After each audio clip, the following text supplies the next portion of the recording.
Prima una coltellata al cuore, poi una al fegato e infine un altro colpo al costato. Così è stato ucciso Marco Mameli, il 22enne di Ilbono, durante una festa di carnevale a Barisardo sabato notte.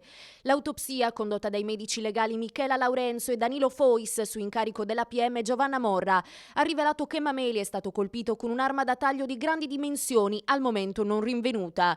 Non sono state riscontrate ferite da difesa, indicando che il giovane non ha avuto il tempo di reagire dopo una violenta rissa scoppiata in un bar affollato e proseguita per le strade.